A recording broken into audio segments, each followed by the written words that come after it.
महकमे तालीम के असातिज़ा की अटैचमेंट को लेकर एक आरटीआई के बाद करगिल इंतजामिया में हलचल मच गई है। आरटीआई में इंकशाफ हुआ कि तकरीबन 92 टीचरों का जम्मू और श्रीनगर और आसपास के स्कूलों में अटैचमेंट किया गया है, जबकि करगिल के स्कूलों में टीचरों की कमी है। इसके चलते यहां की तालीम पर बुरा असर पड़ रहा है और इसी सिलसिले में डायरेक्टर एजुकेशन लद्दाख ने एक ऑर्डर जारी किया और ऐसे असातिज़ा को वापस लाने की हिदायत जारी की गई है। जी, स्कूल एजुकेशन डिपार्टमेंट से काफ़ी जो टीचिंग स्टाफ है वो अभी हमारे नज़र में आया है कि अटैचमेंट पे गए हैं। तो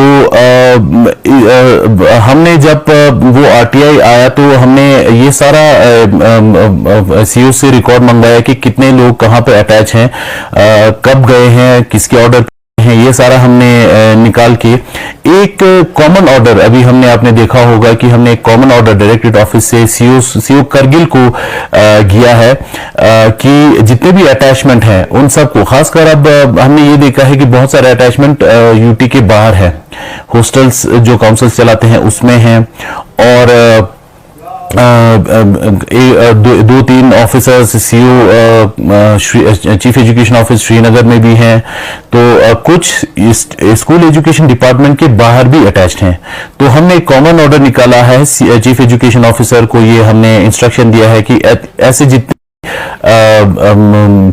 टीचिंग स्टाफ जो यूटी के बाहर है और जो स्कूल एजुकेशन डिपार्टमेंट के बाहर है, इस तरह के हैं, तो हम ये चाहते हैं कि सारे के सारे आ जाएं, मगर जो बहुत जेन्युइन केस हैं, जो एक दो यक्का दुक्का जो हेल्थ ग्राउंड्स पे बहुत सारे उसके, क्योंकि इनका treatment for example Jammu Srinagar में चल रहा हो, उनको हम केस बाय केस देख के एक कमेटी बनाने जा रहे हैं जिसमें हम सारे जो जेन्युइन, बिल्कुल जो जेन्युइन केस हैं उनको छोड़ के सारे जो टीचिंग स्टाफ है वो हम वापस ले आएंगे।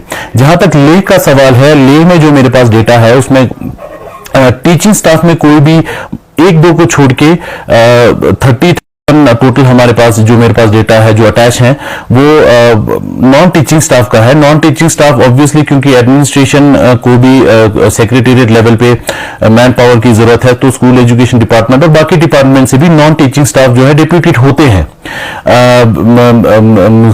सेक्रेटेरिएट में भी डिप्यूटेड है, काउंसिल्स में भी डिप्यूटेड है, तो उसमें हमें ज्यादा इशू नहीं है, क्योंकि मेन जो लॉस होता है वो टीचिंग स्टाफ के अटैच होने पे होता है, क्योंकि बच्चों का लॉस होता है इसमें। कॉलेज करगिल और लद्दाख यूनिवर्सिटी के अहाते में जबरदस्त एहतिजाज किया गया। दरअसल 2022 में इम्तिहानात हुए हैं, उनमें अक्सर स्टूडेंट्स के रिजल्ट में एनए दिखाया जा रहा है और इसी बात को लेकर तलबा व तालिबात ने यूनिवर्सिटी से फरियाद किया, ताहम यूनिवर्सिटी टस से मस नहीं हो रही है। इसी हवाले से न्यूज़ 18 ने एडमिनिस्ट्रेशन से राबता किया, ताहम उन्होंने कुछ भी कहने से साफ इनकार कर दिया। डिग्री कॉलेज करगिल के प्रिंसिपल डॉक्टर आमना कारी ने बताया कि उन्होंने इम्तिहान मुनक्किद किया और यूनिवर्सिटी को सौंप दिया।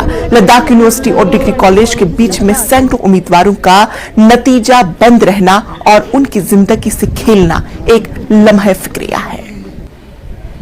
हमारा जो रिजल्ट था वो दिसंबर में डिक्लेयर हुआ था, उसके बाद हमारा एनए शो किया हुआ था बहुत सारे स्टूडेंट्स को। तो दिसंबर के बाद से ही हम इस इशू को लेके, हमारे जो प्रेसिडेंट है वो 2-3 बार यहाँ पर लेटर भी भेजा, उन्होंने यूनिवर्सिटी में लिस्ट भी भेजा जिन बच्चों का एनए था, बट किसी ने इस इशू पे बात नहीं किया। एट द एंड हमें यहाँ प्रोटेस्ट करना पड़ा कॉलेज में।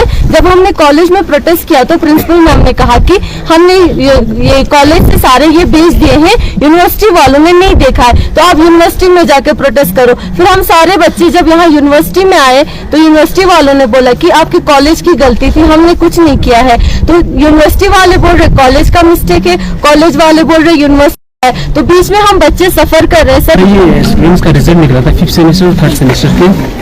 5th सेमेस्टर का रिजल्ट जो निकला था वो दिसंबर के 21 में निकला था।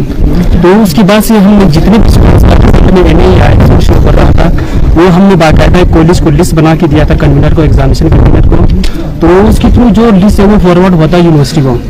फिर जो एनए आने का जो वो था कॉलेज की तरफ से मिस्टेक, उसके ऊपर कमेटी बिठाया गया था। कमेटी बिठाने के बावजूद भी इंक्वायरी हुआ था, लेकिन इंक्वायरी होने के बावजूद भी अभी तक कोई रिस्पॉन्स नहीं मिला है हमें यूनिवर्सिटी की तरफ से कि रिजल्ट के क्या, उनका रिजल्ट क्लियर निकलेगा या नहीं निकलेगा। अभी इसी चीज के लिए हम आज यहाँ प्रोटेस्ट के लिए आए। हॉट एंड कोल्ड चार्ज जो है उसका भी कोई इशू था, क्या है? जी हॉट एंड कोल्ड चार्ज के ऐसा है, देखो जब हम एग्जाम देते हैं, जो हम बच्चे फीस भरते हैं ना हॉट एंड कोल्ड चार्ज की, उसका कुछ फैसिलिटीज हमें मिलता ही नहीं। अगर आप देखा जाए तो अगर आपको देखना भी है, अगर ग्राउंड लेवल पर आके, तो आप एक बार एग्जाम के टाइम आप क्लासेस में आ सकते हैं, वहाँ पे देख सकते हैं विंटर में कि क्या बोलते हैं हीटिंग फैसिलिटीज है कि नहीं बच्चों को। तो हॉट एंड कोल्ड चार्ज का अगर आप ये लेते भी हो तो फिर आप हमें ये फैसिलिटीज प्रोवाइड करें, वरना अदरवाइज हम ये फीस भर रही नहीं है।